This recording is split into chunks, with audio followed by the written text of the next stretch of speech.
नारियल के जन्म की कहानी।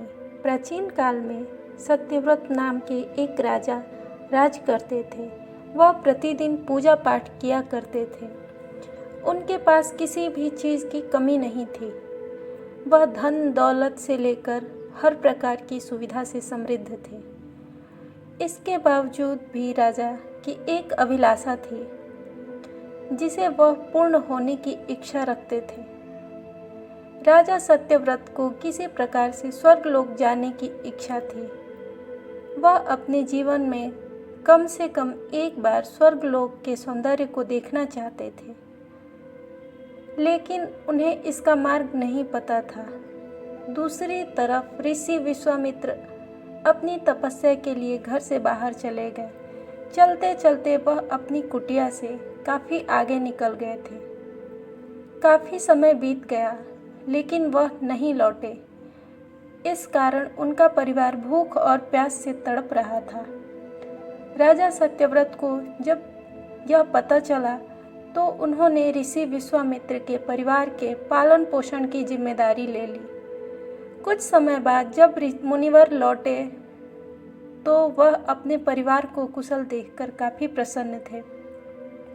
उन्होंने पूछा कि उनके अनुपस्थिति में किसने उनके परिवार की देखभाल की। इस पर ऋषि के परिवार वालों ने बताया कि राजा ने उनके पालन पोषण की जिम्मेदारी उठाई थी। यह सुनकर विश्वामित्र तुरंत राजमहल पहुँचे और राजा से मुलाकात की। वहां पहुंचकर उन्होंने सबसे पहले राजा को धन्यवाद कहा। इस पर राजा ने ऋषि से अपनी इच्छा पूर्ण होने का आशीर्वाद मांगा। राजा की बात सुनकर ऋषि विश्वामित्र ने कहा, बोलिए महाराज, आपको क्या वरदान चाहिए।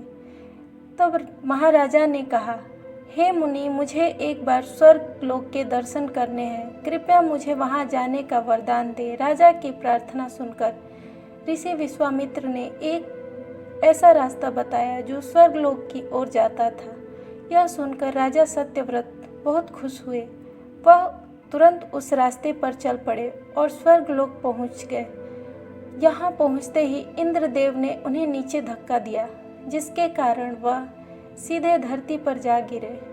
राजा सत्यव्रत ने सारी घटना ऋषि विश्वामित्र को बताया। राजा की बात सुनकर ऋषि विश्वामित्र गुस्से से आग बबूला हो उठे। उन्होंने तुरंत सभी देवताओं से इस बारे में बात की और इस समस्या का हल निकाला। इसके बाद राजा के लिए एक नया स्वर्गलोक बनाया। उस स्वर्गलोक को पृथ्वी और देवताओं के स्वर्गलोक के बीचों बीच स्थापित किया गया था, ताकि किसी को परेशानी ना हो। नए स्वर्गलोक से राजा सत्यव्रत को बहुत खुशी हुई, लेकिन विश्वामित्र को एक चिंता सता रही थी। उन्हें डर था कि नया स्वर्गलोक कहीं जोरदार हवा के कारण गिर ना पड़े। अगर ऐसा होगा तो राजा सत्यव्रत दोबारा से नीचे धरती पर जा गिरेंगे। काफ़ी सोचने और विचार के बाद ऋषि विश्वामित्र को एक उपाय सूझा। उन्होंने एक स्वर्गलोक के नीचे एक लंबा खंभा लगा दिया ताकि उसे सहारा मिल सके।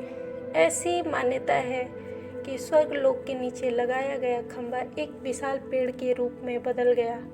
यही नहीं, कुछ समय पश्चात जब राजा सत्यव्रत की मृत्यु हुई तो उनका सर भी एक फल में तब्दील हो गया। तभी से इस खंभे को नारियल का पेड़ कहा जाने लगा, जबकि राजा का सिर नारियल के रूप में जाना गया। यही कारण है कि नारियल का पेड़ इतना लंबा होता है। शिक्षा। इस कहानी से हमें यही शिक्षा मिलती है कि अगर सच्चे मन से किसी की मदद करें तो हमारी ख्वाहिश पूरी हो सकती है। वीडियो पसंद आए तो लाइक करें, शेयर करें और मेरे चैनल को सब्सक्राइब करें। धन्यवाद।